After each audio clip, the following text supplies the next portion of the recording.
Hello friend, SP education में आपका हार्दिक स्वागत है। आज की क्लास में हम लोग करने वाले हैं कॉर्पोरेट अकाउंट को। और कॉर्पोरेट अकाउंट में जो क्लास है वो है हम लोगों की 5 नंबर की क्लास। जो 5वीं क्लास है उसको हम लोग करने वाले हैं। और हम लोग कर क्या रहे हैं टॉपिक, तो हम लोग issue for future reissue and buyback of share. तो हम लोग ये जो टॉपिक है इसमें हम लोग बहुत सी बातों को पढ़ने वाले हैं, बहुत सी बातों को हम लोग जानने वाले हैं। तो इसका जो है पार्ट 1, वो पार्ट 1 में मैंने क्या क्या क्लियर किया था, तो उसको थोड़ा सा देख लेते हैं कि हम लोगों ने पिछली क्लास में आप लोगों को क्या क्या क्लियर किया था। तो हम लोगों ने पिछली क्लास में, अगर हम लोगों ने देखा जाए तो पिछली क्लास में आप लोगों को बताया था कंपनी के बारे में। कंपनी का अर्थ क्या होता है, आप लोग किस प्रकार से इसको लिख सकते हैं। और हम लोगों ने कंपनी के बाद हम लोगों ने बात की थी कि कंपनी की विशेषताएं क्या क्या होती हैं। कंपनी की विशेषताएं मतलब कैरेक्टरिस्टिक्स ऑफ कंपनी के क्या क्या होते हैं, तो उनको मैंने बताया था कि विधान द्वारा निर्मित व्यक्ति होता है, स्थायी अस्तित्व होता है कंपनी का, अलग स्वतंत्र अस्तित्व होता है, सीमित दायित्व होता है कंपनी का, सर्व मुद्रा होती है कंपनी की, और जो है हस्तांतरण योग्य अंश होते हैं, लोकतंत्रीय प्रबंध होता है। तो इन सब बातों को हम लोगों ने जाना था कि किस प्रकार से इसको हम लोग करते हैं। और हम लोगों ने क्या जाना था, शेयर कैपिटल के बारे में। तो शेयर कैपिटल के बारे में हम लोगों ने जाना था, जिसे बोलते हैं अंश पूंजी। अंश पूंजी के बारे में जाना था। तो इससे आगे की बात अब हम लोग करने वाले हैं कि इसमें से आगे क्या क्या पढ़ेंगे हम लोग। तो आज हम लोग जानेंगे शेयर कैपिटल के प्रकार, शेयर कैपिटल के कितने प्रकार की कैपिटल होती है। और क्या जानने वाले हैं, तो हम लोग जानने वाले हैं कंपनी के बेसिक डॉक्यूमेंट। तो चलिए हम लोग देख लेते हैं कि क्या क्या हम लोगों को और पढ़ना है आगे। तो आज की क्लास में कंपनी की सबसे पहले बात करी जाती है, तो कंपनी के मूल प्रलेख, जिसे हिंदी में बोलते हैं मूल प्रलेख, और पैसे बोलते हैं, इंग्लिश में बोलते हैं basic document of A company. Basic document, company जब कोई कंपनी बनती है तो उसको कौन कौन से जो है डॉक्यूमेंट बनाने पड़ते हैं, उनकी बात हम लोग करने वाले हैं। कौन कौन से जो डॉक्यूमेंट होते हैं, जैसे मान लो कि हम लोगों का कहीं पे एडमिशन होता है तो हम लोगों को भी डॉक्यूमेंट तैयार करने पड़ते हैं।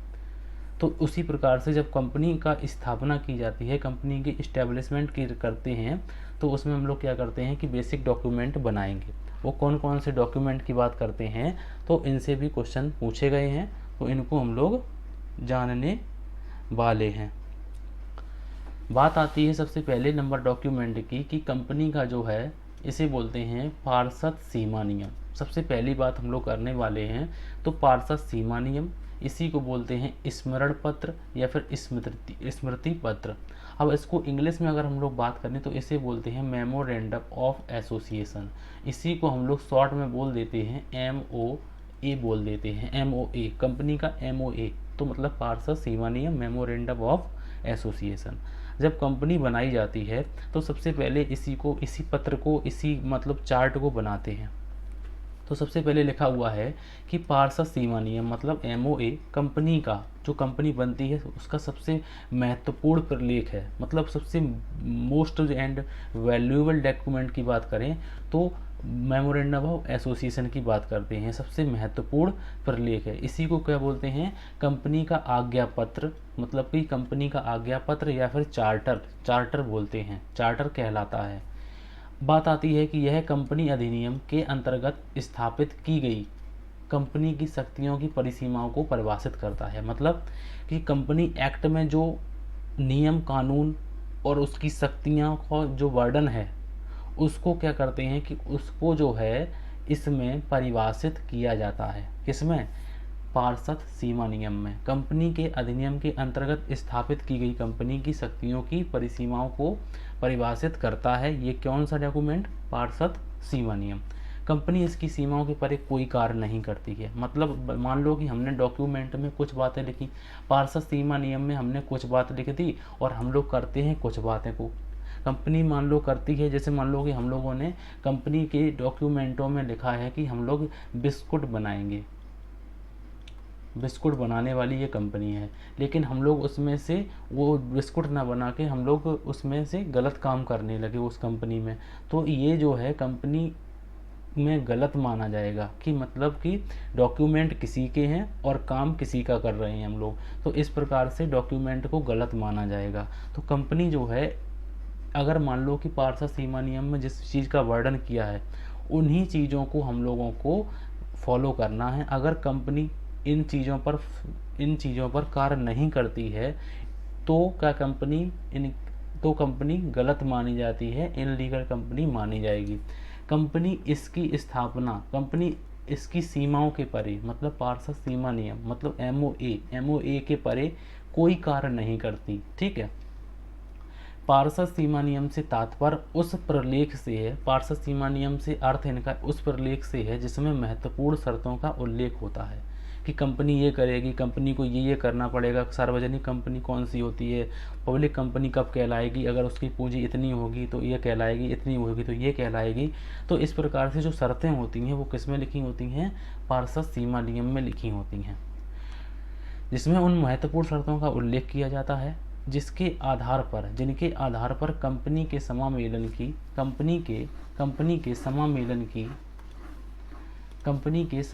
की आज्ञा प्रदान की जाती है। समामेलन को भी हम लोग आप लोगों को बताएंगे कि समामेलन का मतलब क्या होता है, समामेलन कंपनी का किस प्रकार से किया जाता है। इसमें कंपनी के उद्देश्यों का उल्लेख किया जाता है। कंपनी का इसमें जो है एमओए में कंपनी का क्या उद्देश्य किया जाता है कि किस लिए कंपनी हमने बनाई है उसका उल्लेख हम लोगों को करना पड़ेगा, उसमें पूंजी कितनी लगाएंगे उसका उल्लेख हम लोगों को करना पड़ेगा। तो ये सारी बातें हम लोगों को इसमें उल्लेख करनी पड़ेंगी। वास्तव में पारसा सीमा नियम कंपनी की वह आधारशिला है जिसके ऊपर कंपनी का विशाल भवन खड़ा किया जाता है। ये बात इन्होंने कही है। तो इसमें से कुछ बातें आप लोगों को समझ में आएंगी होंगी, लेकिन ज़्यादातर मैंने आप लोगों को समझा दी हैं कि कंपनी जो है, कंपनी पारसा सीमा नियम जो है वो कंपनी का महत्वपूर्ण प्रलेख होता है, महत्वपूर्ण चार्टर होता है। कंपनी इसके परे कोई कार्य नहीं करती है, इसके मतलब कि अगेंस्ट कोई काम नहीं करती है। इसकी स्थापना से ही कंपनी के अधिनियम के अंतर्गत स्थापित की गई कंपनियों की परिसीमाओं का वर्णन होता है। पारसा सीमा नियम का तात्पर्य उस पारसा सीमा नियम से है जिसमें महत्वपूर्ण शर्तों का उल्लेख किया जाता है, जिसके आधार पर कंपनी इनका समामेलन करती है। अगर हम लोग और अच्छी बात वास्तव में अगर उनसे पूछा जाए तो पारसा सीमा नियम कंपनी की वह आधारशिला होती है, उसमें जो बेस बनती है। अगर कंपनी कोई, जैसे मान लो कि कोई कंपनी बनाते हैं तो बेस जो होता है, जैसे मान लो कि कोई मकान बनाते हैं ना, तो मकान में क्या होता है, नींव का बहुत महत्वपूर्ण योगदान होता है। ठीक उसी प्रकार से कंपनी को बनाने के लिए हम लोगों का पारसा सीमा नियम एक तरीके से नींव का काम करता है, और जिस पर पूरा कंपनी का जो ढांचा है वो उसके ऊपर खड़ा किया जाता है। अब बात आती है कि कंपनी में पारसा सीमा नियम में किन किन बातों का उल्लेख किया जाता है। पारसा सीमा नियम की अगर हम लोग विषय सामग्री की बात करें, विषय सामग्री का मतलब होता है कि पारसा सीमा नियम में हम लोग किन किन बातों को लिखते हैं। मैंने आप लोगों को इसका नमूना नहीं दिखाया है, लेकिन इन 6 बातों का उल्लेख किया जाता है। कौन सी बातें? तो पहली बात है इसमें नेम क्लॉज। कंपनी का कोई एक निश्चित नाम होगा, कंपनी का नाम ऐसा होना चाहिए कि राजा, रानी, विक्टोरिया, सम्राट, इस प्रकार से नाम नहीं होना चाहिए।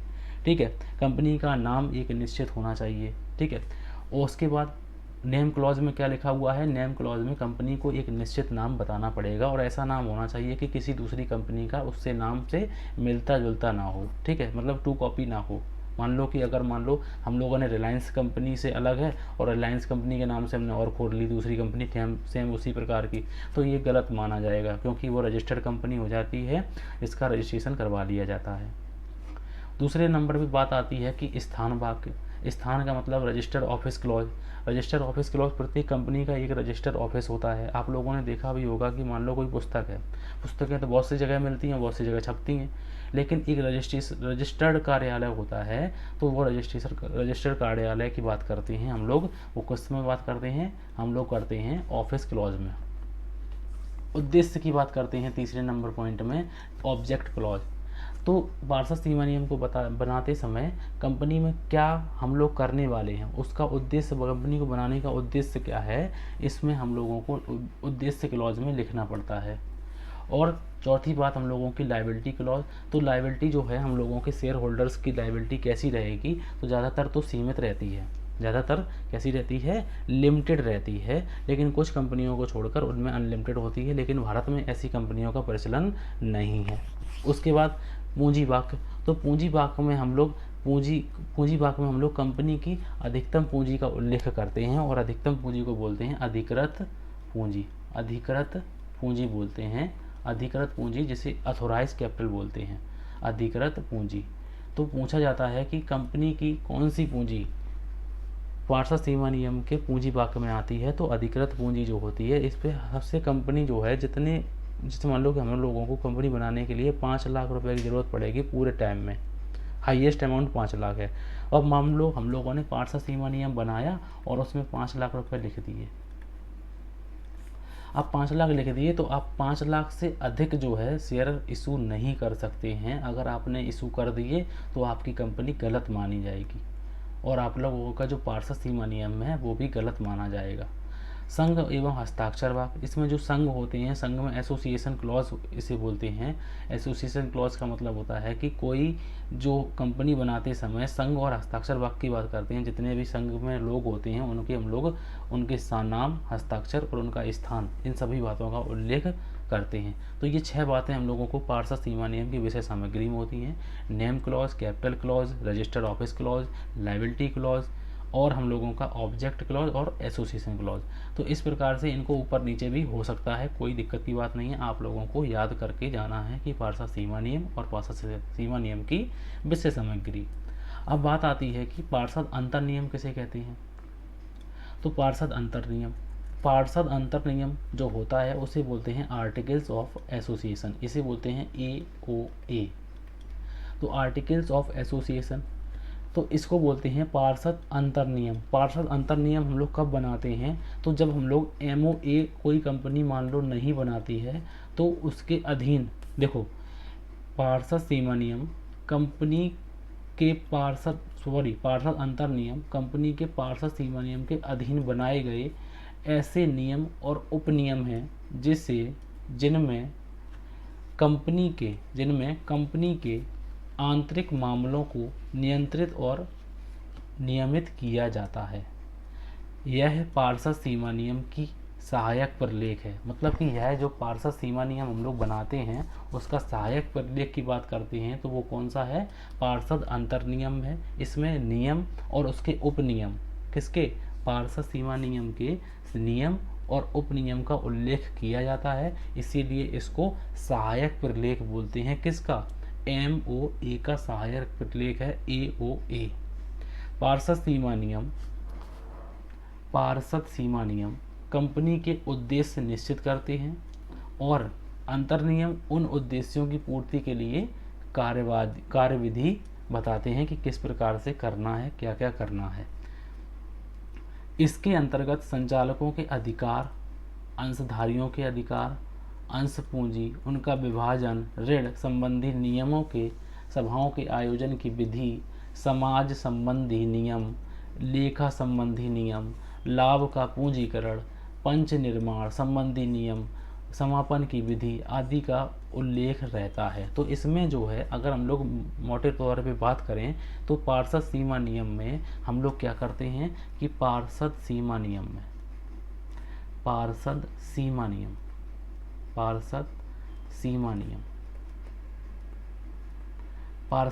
नियम जो होता है उसमें हम लोग किस बात का उल्लेख करते हैं, तो उसमें हम लोग करते हैं कि कंपनी के उद्देश्य का, कंपनी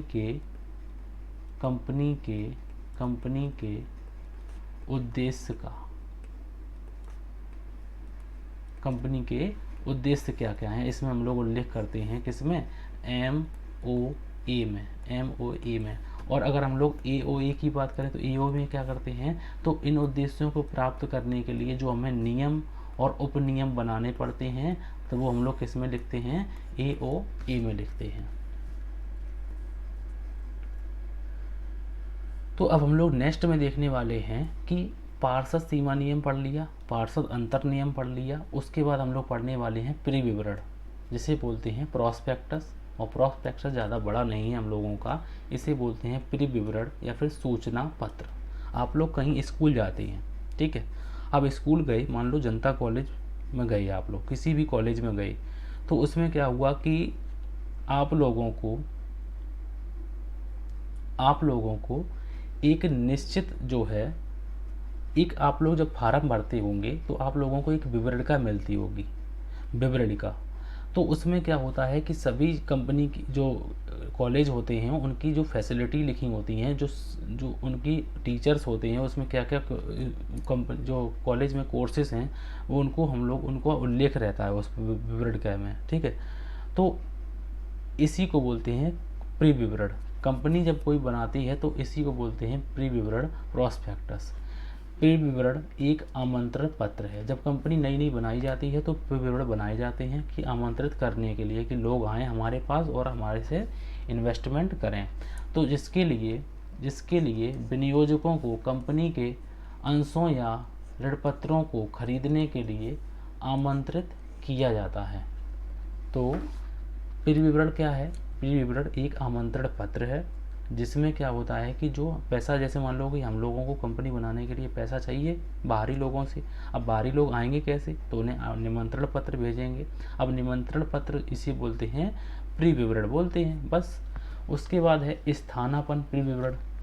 इसका क्या मतलब है? स्थानापन्न प्री विवरण, statement of Louis of prospectus. इसका क्या मतलब है कि जब हम लोग, यदि कोई अंश पूंजी वाली कंपनी, सार्वजनिक कंपनी अपनी स्थापना पर कोई विवरण निर्गमित नहीं करना चाहती है, मतलब अपनी जब स्थापना करती है कोई कंपनी, कोई पब्लिक कंपनी, और वो उसने प्रॉस्पेक्टस इशू नहीं किया है, तो उसे क्या करना पड़ेगा?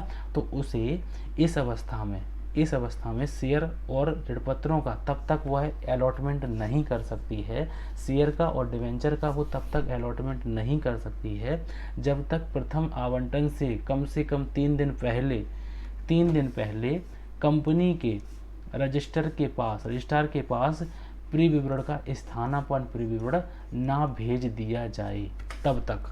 मतलब प्री विवरण जो होता है वो किसका सपोर्ट करता है? वो प्री विवरण में अगर मान लो कोई कंपनी है प्री विवरण नहीं देती है, वो कंपनी कैसी है? पब्लिक कंपनी है, तो वो तब तक अपने अंश और ऋणपत्रों को अलॉटमेंट नहीं कर सकती जब तक उसके 3 दिन पहले तक रजिस्ट्रार ऑफिस में प्री विवरण, स्थानापन्न प्री विवरण ना भेज दिया जाए तब तक। तो इसमें जो लिखा हुआ है इसको अच्छी तरीके से आप लोग पढ़ लीजिएगा। मैंने आप लोगों को समझा दिया है कि ये क्या है, ठीक है। इस विवरण में अधिकृत पूंजी तथा इसका अंशों में विभाजन, प्रारंभिक व्ययों की मात्रा, क्रय की गई संपत्ति का प्रतिफल, महत्वपूर्ण अनुबंधों का विवरण आदि बातों का उल्लेख रहता है। तो स्थानापन्न विवरण में इन बातों का उल्लेख रहता है। आप लोगों को सिर्फ इतना करना है कि विवरण का मतलब क्या होता है कि एक आमंत्रण पत्र है जिसके द्वारा विनियोजकों को या इन्वेस्टर्स को अपनी तरफ आमंत्रित किया जाता है। तो उनको आमंत्रित करने के लिए कोई ना कोई पत्र तो देना पड़ेगा, तो इसे बोलते हैं प्रॉस्पेक्टस। और statement of Louis of prospectus किसे बोलते हैं? जब कोई कंपनी प्रॉस्पेक्टस इशू नहीं करती है तो उसे क्या करना पड़ता है? शेयर अलॉटमेंट करने से पहले उसको रजिस्ट्रार ऑफिस में लुई ऑफ प्रॉस्पेक्टस इशू करना पड़ता है, उसे भेजना पड़ता है। ये बातें हैं आप लोगों को समझ में आ गई होंगी। अब बात आती है कि अंश पूंजी के प्रकार की बात करते हैं, तो काइंड्स ऑफ शेयर कैपिटल की बात करते हैं। शेयर कैपिटल क्या होती हैं? तो सबसे पहले कंपनी की अंश पूंजी का वर्गीकरण निम्न तालिका के अनुसार दिखाया गया है। तो हम लोग देख लेते हैं, तालिका तो नहीं है लेकिन हम लोग हेडिंग वाइज पढ़ेंगे और अच्छी तरीके से समझेंगे कि कौन सी क्या है।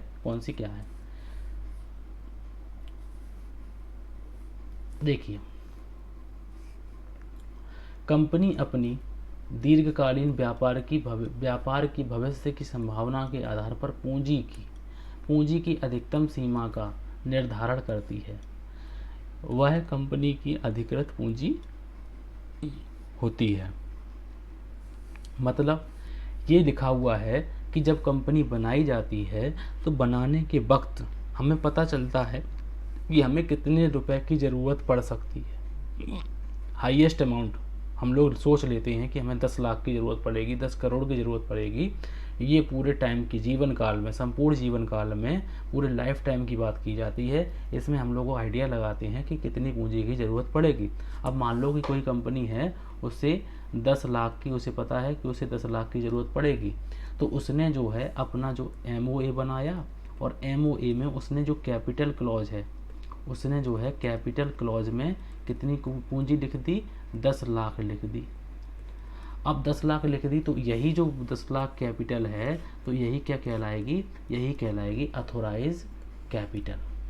क्या कहलाएगी, अथोराइज कैपिटल कहलाएगी। तो अब कंपनी जो है, देखिए फिर दोबारा पढ़ लेते हैं। कंपनी अपनी दीर्घकालीन व्यापार की भविष्य की संभावनाओं के आधार पर पूंजी की अधिकतम सीमा, ये कंपनी कैसी है, इससे ज़्यादा कंपनी शेयर इशू नहीं कर सकती है। 10 लाख से नीचे तो कर सकती है, लेकिन इसके ऊपर नहीं कर सकती है।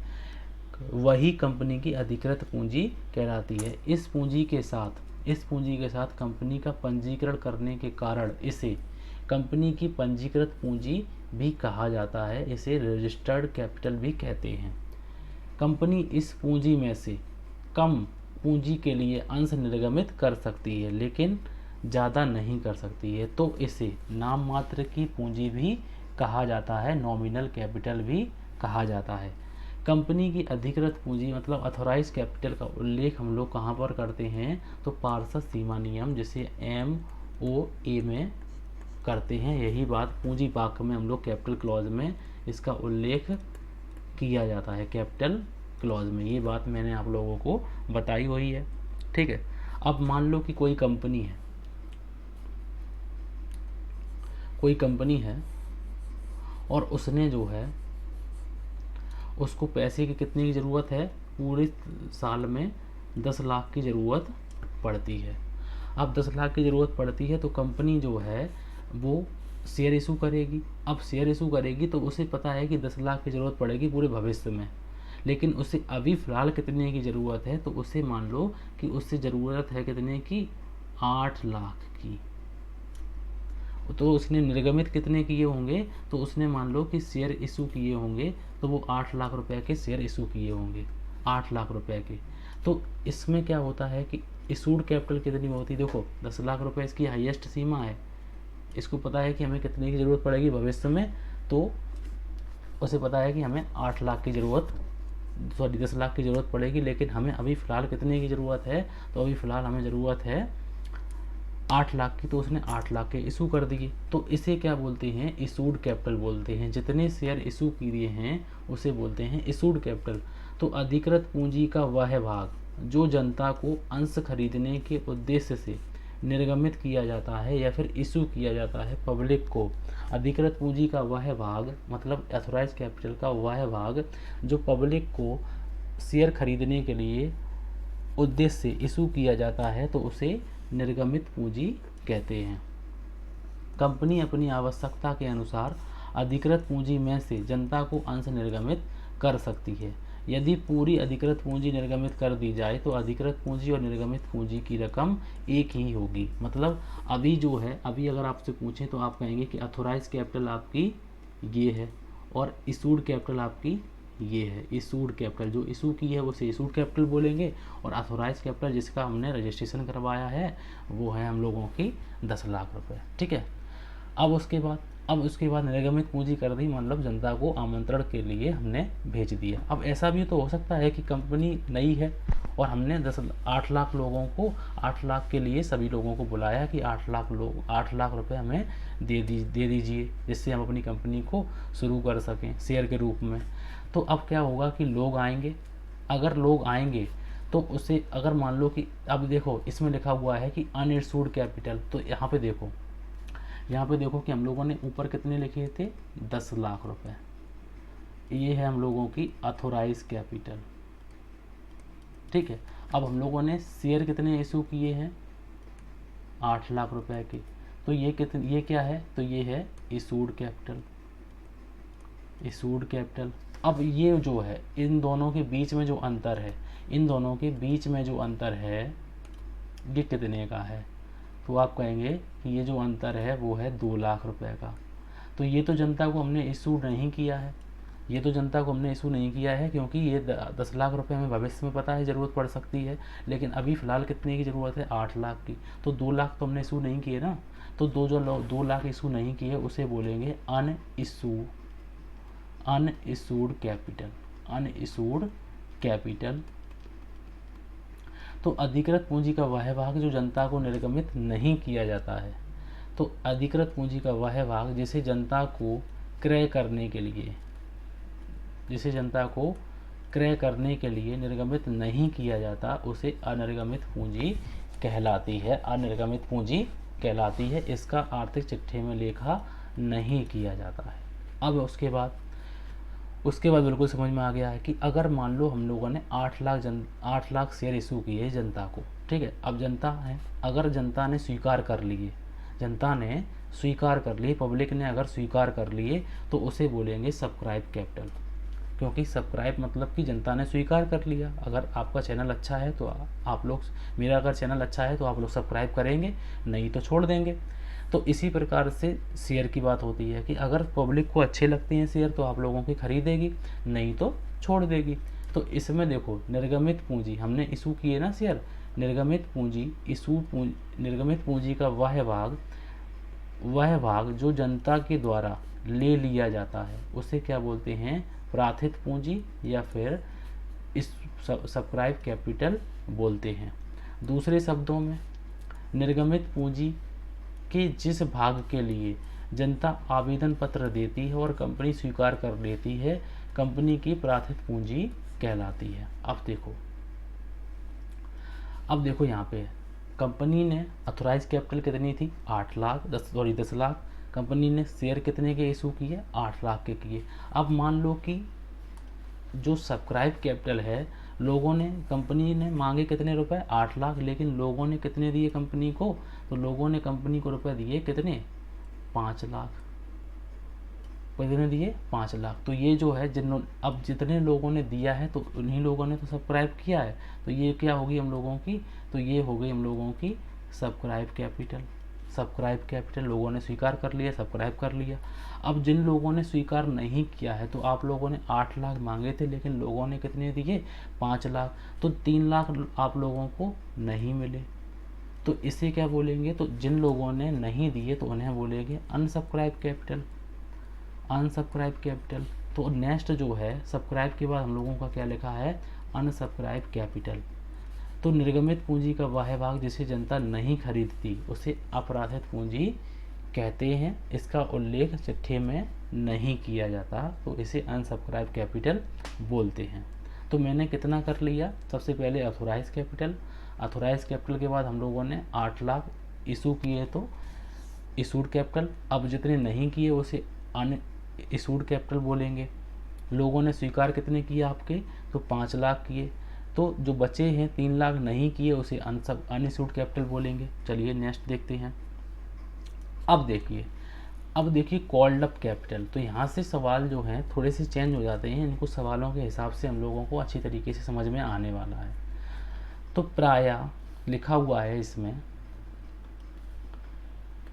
कि प्रायः कंपनी अंशों का पूरा मूल्य, कंपनी का जो होती है, कंपनी जैसे मान लो कि कोई अंश का मूल्य है 10 रुपये, और कंपनी 10 रुपये तो मांगेगी नहीं। कंपनी मांगेगी कैसे? किस्तों में मांगती है कि पहले 2 रुपये एप्लीकेशन पे मांग लिए, 3 रुपये अलॉटमेंट पे मांग लिए, 3 रुपये फर्स्ट कॉल पे मांग लिए और 2 रुपये सेकेंड कॉल पे मांग लिए। तो कंपनी जो है, कंपनी लिखा हुआ है कि प्रायः कंपनी अंशों का पूरा मूल्य एक साथ नहीं मांग कर कई किस्तों में, याचनाओं में मांगती है। तो ये याचनाएं हैं, ये एप्लीकेशन, अलॉटमेंट, फर्स्ट कॉल और सेकेंड कॉल, ये याचनाएं हैं। मतलब आदमी से याचनाएं की जाती हैं, कॉल की जाती हैं। प्राथित पूंजी का वह भाग, सब्सक्राइब कैपिटल का वह भाग कंपनी अपने अंशधारियों से मांगती है, उसे याचित पूंजी कहते हैं। अब मान लो कि लोगों ने कितने स्वीकार कर लिए? आप लोगों के जो है शेयर 5 लाख के स्वीकार कर लिए। अब कंपनी जो मांगती है, तो कंपनी ने मांगा कितना रुपए? सिर्फ अभी फ़िलहाल कंपनी को कितने की ज़रूरत है, 5 लाख लोगों ने स्वीकार तो कर लिए, लेकिन कंपनी को अभी फ़िलहाल ज़रूरत कितने की है, 3 लाख की। तो कंपनी पहले 3 लाख मांगेगी, तो इसे बोलते हैं हम लोग कॉल्ड अप कैपिटल।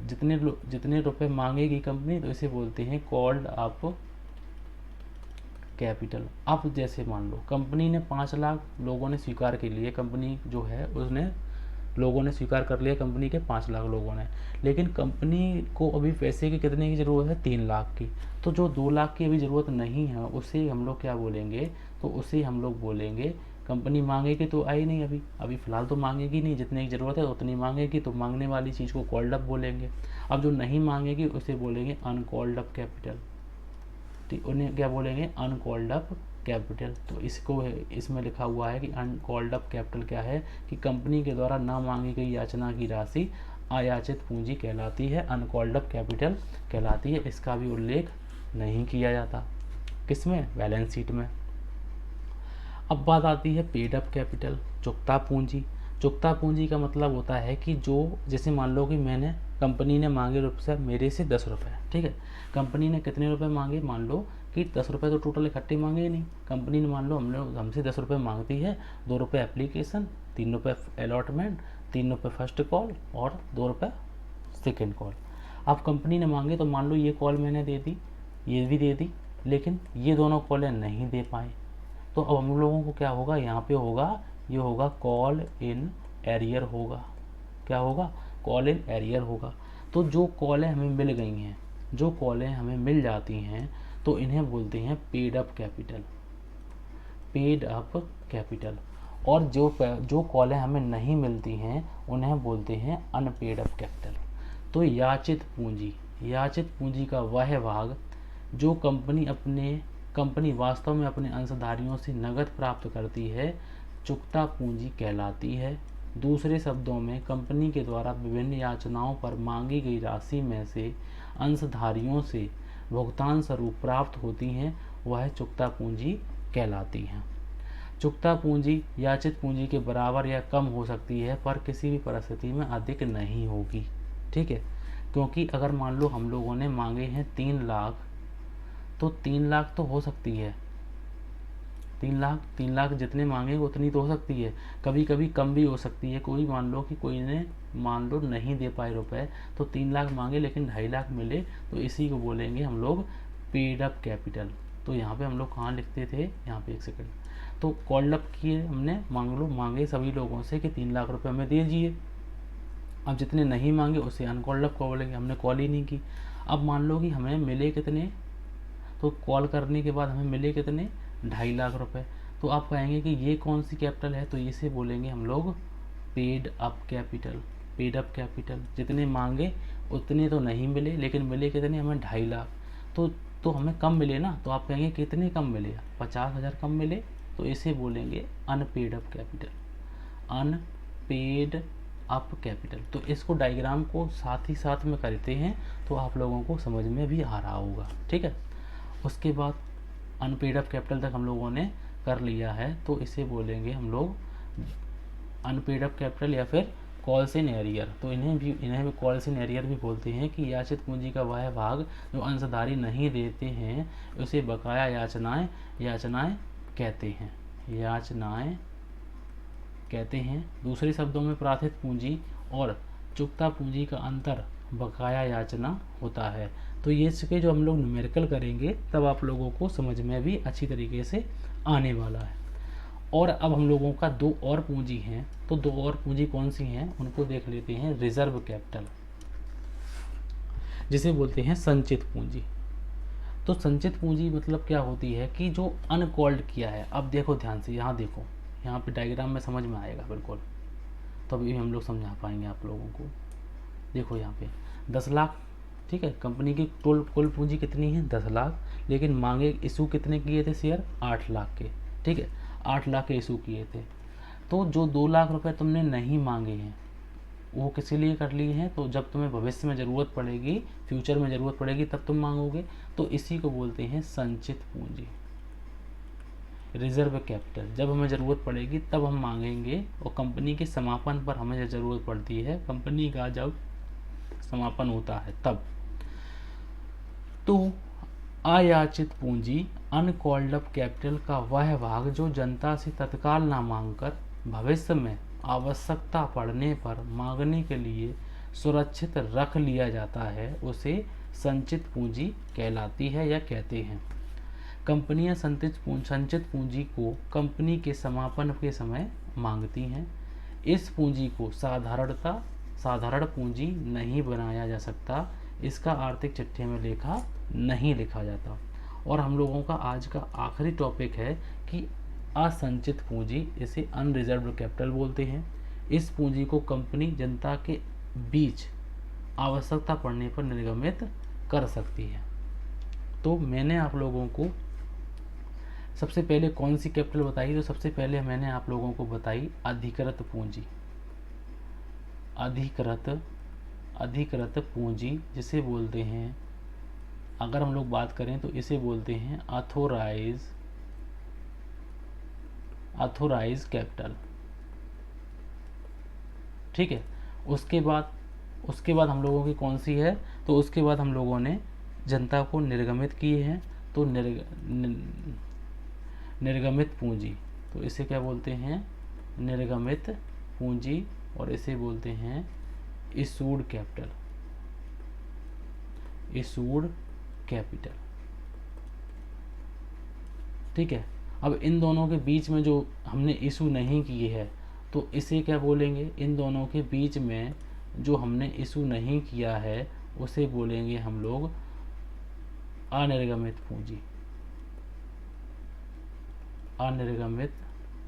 पूंजी बोलेंगे। क्या बोलेंगे, तो उसे हम लोग अनिर्गमित पूंजी बोलेंगे, जिसे हम लोग अनइशूड कैपिटल बोलेंगे। तो इसी प्रकार से आप लोगों को रिवीजन भी करना है, साथ साथ में लिखते हुए चलना है कि हमें कितने प्रकार की कैपिटल याद हुई हैं, और इनको सीक्वेंस में अगर करेंगे तो अच्छा याद होगा। आप लोगों का न्यूमेरिकल आप लोगों को लिखना है, तो लिख के तभी याद होगा जब आप लोग लिखेंगे, और साथ ही साथ में हेडिंगों को सिर्फ लिखना है, उसके अंदर का पार्ट तो आप लोगों को याद है। ठीक है, लेकिन इसको हेडिंगों को याद करके चलना है, जिससे आप लोगों को एग्ज़ाम अच्छी तरीके से पास हो। तो आज की क्लास के लिए थैंक यू फॉर वॉचिंग।